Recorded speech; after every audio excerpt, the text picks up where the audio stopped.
Hello everyone, this is Neha Rathod, Assistant Professor in Geography from Government College, Gudha.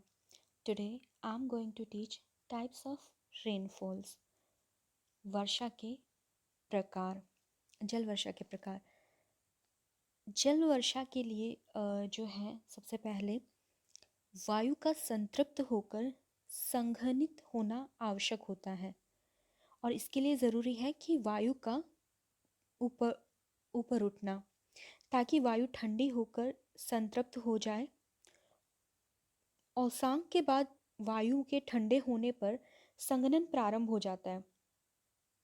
तो स्पष्ट है कि वर्षा होने के लिए वायु का ऊपर उठना अधिक महत्वपूर्ण होता है। वायु 3 रूपों में ऊपर उठती है। धरातल के अधिक गर्म हो जाने के कारण वायु हल्की होकर संवहन धाराओं के रूप में ऊपर उठती है।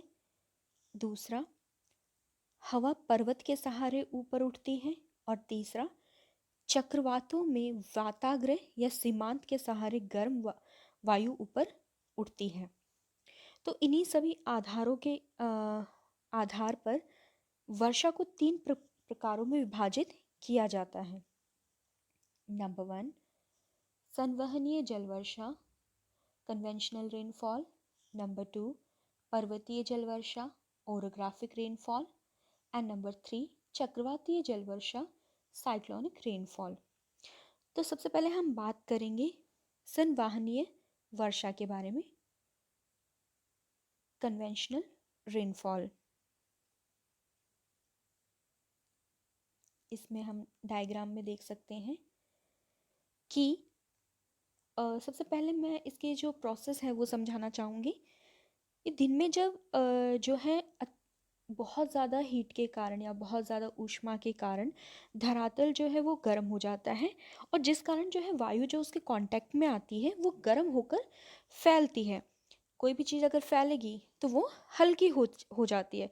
तो हल्की होने के कारण वो क्या होती है, ऊपर उठने लगती है। इस डायग्राम में हम देख सकते हैं कि वायु जो है वो ऊपर की ओर उठ रही है। जब वायु ऊपर उठती है तो वो ड्राई एडियाबेटिक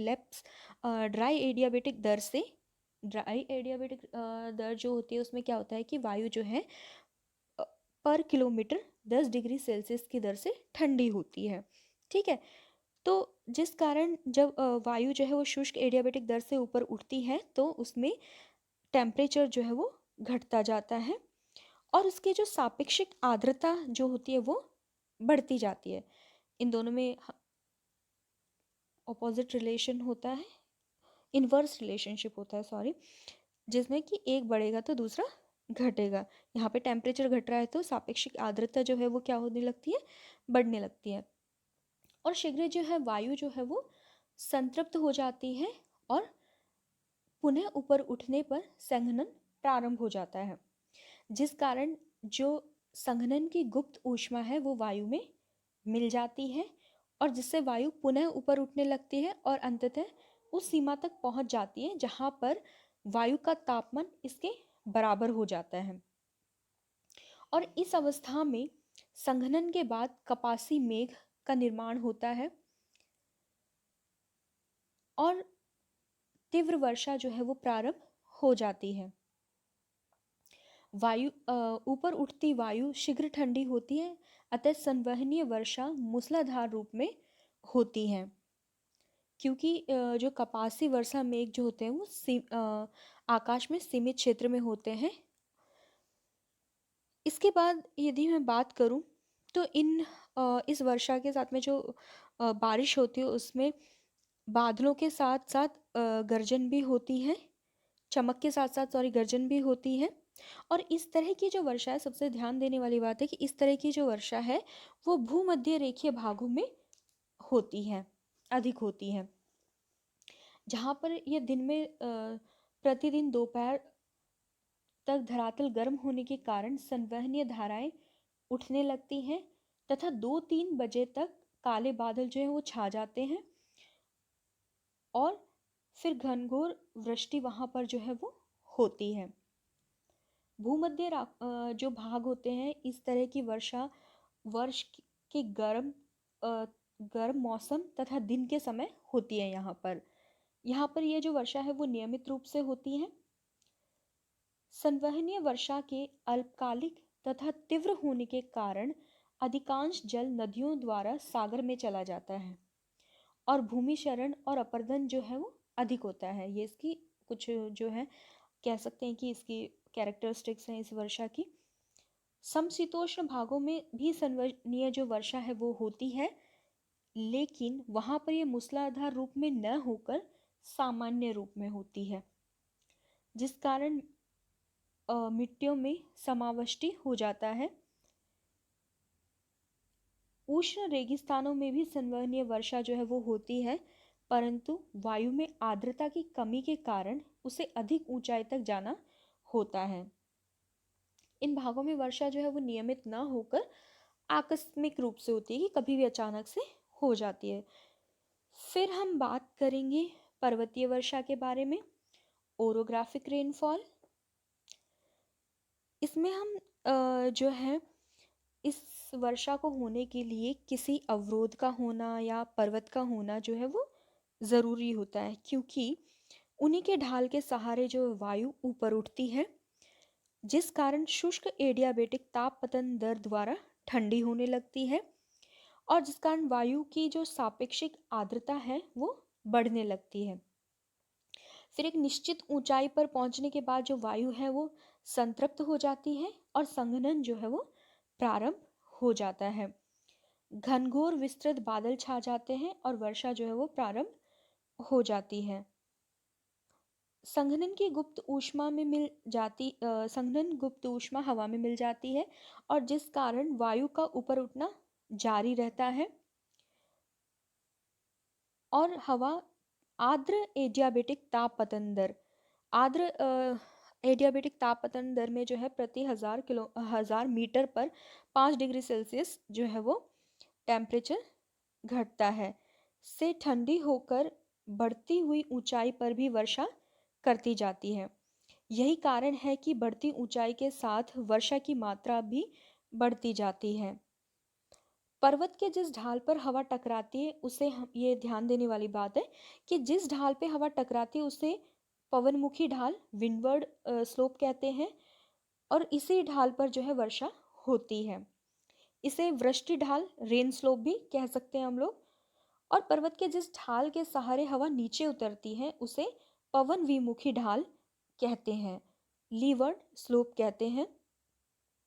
नीचे उतरने के कारण हवा का जो तापमान है प्रति 1000 मीटर पर 10 डिग्री सेल्सियस की दर से बढ़ता है और जिस कारण क्या होता है यहाँ पर जो वायु होती है उसमें शुष्कता जो है वो बढ़ जाती है, क्योंकि वायु की आर्द्रता सामर्थ्य में वृद्धि के कारण सापेक्षिक आर्द्रता जो है वो घटती जाती है, क्योंकि वायु की जो आर्द्रता होल्ड करने की कैपेसिटी है वो वायु के गर्म होने के कारण क्या होती है, बढ़ती जाती है और जिस कारण यहाँ पे जो रिलेटिव ह्यूमिडिटी है वो क्या हो जाती है, घट जाती है। और इसी कारण जो पवन विमुखी ढाल जो होता है वहाँ पर वर्षा जो है वो नहीं होती है और इसीलिए इस ढाल को वृष्टि छाया क्षेत्र भी वृष्टि छाया प्रदेश भी कहते हैं, रेन शेडो रीजन कहते हैं। मोस्टली जो संसार है उसकी जो अधिकांश वर्षा है वहाँ पर पर्वतीय वर्षा के रूप में ही होती है वर्षा।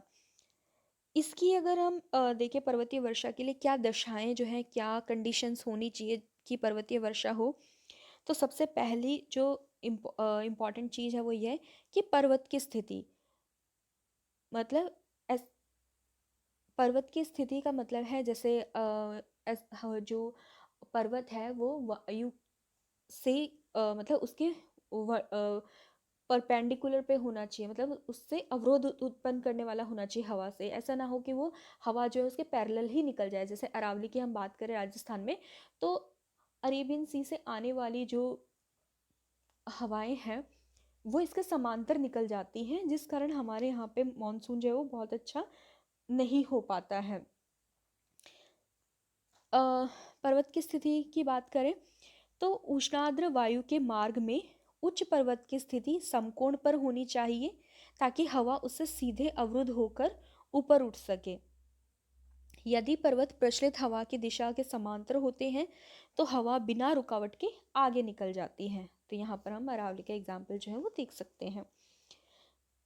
और क्योंकि हवा जो है अरावली के पैरेलल निकल जाती है और वेस्टर्न घाट के सीधे टकराती है वेस्टर्न घाट से हवा, तो वहाँ पे बहुत अच्छी बारिश होती है। इसके बाद है सागर से दूरी। यदि पर्वतीय भाग सागर तट के समांतर तथा करीब होते हैं तो आदर्श स्थिति मानी जाती है, और पर्वतों की स्थिति आंतरिक भाग में अधिक दूरी पर होने के कारण वायु की नमी नष्ट हो जाती है। तो यही है कि समुद्र जितना ज़्यादा पास होगा उतनी ही बारिश जो है वो अधिक होगी, और जितना ज़्यादा दूर होगा तो जो पॉसिबिलिटी है वो थोड़ी कम हो जाती है। इसके बाद में है पर्वत की ऊंचाई। पर्वत की ऊंचाई भी पर्वतीय वर्षा के रूप में तथा उसकी मात्रा को प्रभावित करती है।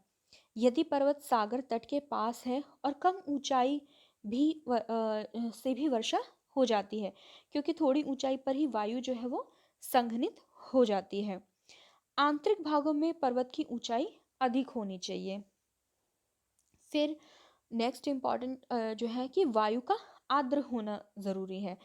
जब तक वायु में पर्याप्त आर्द्रता नहीं होती तब तक अधिक वर्षा की संभावना जो है वो नहीं होती है। यही कारण है कि स्थलीय समीर वर्षा नहीं कर पाती है, परंतु सागरीय समीर से घनघोर वर्षा हो जाती है।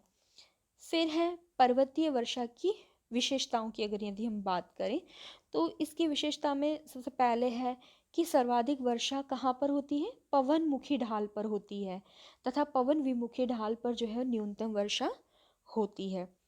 दूसरी इसकी विशेषता है कि पर्वतीय ढाल पर के पास सर्वाधिक वर्षा होती है, और उससे दूर हटने पर वर्षा की जो मात्रा है उसमें तीव्रता से कमी आती जाती है।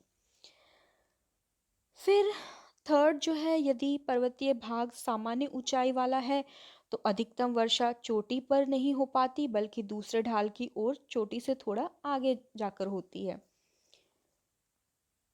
इसका चौथा जो कैरेक्टरिस्टिक्स है, फोर्थ कैरेक्टरिस्टिक्स है, वो यह है कि पर्वतीय वर्षा के समय पवन मुखी ढाल पर कपासी बादल तथा पवन विमुखी ढाल पर पर्तीले या स्तरी बादल स्ट्रेटस क्लाउड्स होते हैं।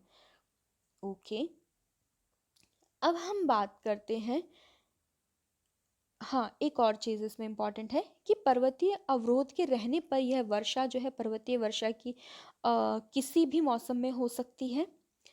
अन्य वर्षा प्रकारों की अपेक्षा यह वर्षा दीर्घकालिक तथा अधिक विस्तृत होती है। अब हम बात करेंगे चक्रवातीय वर्षा के बारे में, साइक्लोनिक रेनफॉल। अब यह जो वर्षा है ये दो विपरीत स्वभाव वाली हवाएं जब विपरीत दिशाओं से आकर मिलती हैं तो क्या बनता है, वाताग्र बनता है, फ्रंट बनते हैं, और इस वाताग्र के सहारे गर्म हवाएं ऊपर उठ जाती हैं और ठंडी हवाएं जो है वो नीचे हो जाती हैं। क्योंकि ठंडी हवाएं जो है वो भारी होती हैं तो वो नीचे बैठ जाती हैं, और गर्म हवाएं जो है क्योंकि वो हल्की होती हैं तो वो इनके ऊपर हो जाती हैं। तो इस तरह चक्रवातीय वाताग्र प्राय शीतोष्ण कटिबंधों में बनता है जहाँ पर ध्रुवीय ठंडी तथा भारी हवाएं तथा गर्म हल्की पछुआ हवाएं मिलती हैं। इसके विपरीत जो है भूमध्य रेखा के पास समान स्वभाव वाली व्यापारिक हवाओं के मिलने से भी वाताग्र का निर्माण हो जाता है। अब बट जो शीतोष्ण कटिबंध है वहाँ पर अधिकांश जो वर्षा होती है वो चक्रवातों द्वारा ही संपन्न होती है। आयनवर्ती भागों में भी गर्मियों में चक्रवातीय वर्षा होती है। भारत की मॉनसूनी वर्षा को की नई संकल्पना के अनुसार पूर्ण रूप से चक्रवातीय बताया जाता है।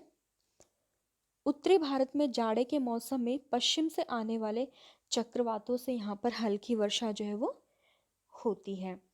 तो सिंपल शब्दों में मैं कहूँ तो साइक्लोनिक रेनफॉल जो है वो दो विपरीत गुणों वाली हवाओं के मिलने से जो वाताग्र का फॉर्मेशन होता है, और उस वातागर के सहारे जब गर्म हवा जो है वो ऊपर उठ जाती है और ठंडी हवा जब नीचे बैठ जाती है, तो उस कंडीशन में जो है वो चक्रवातीय वर्षा जो है वो होती है। और दूसरी इम्पॉर्टेंट बात, यह शीतोष्ण कटिबंधीय क्षेत्रों में जो है वो अधिक होती है।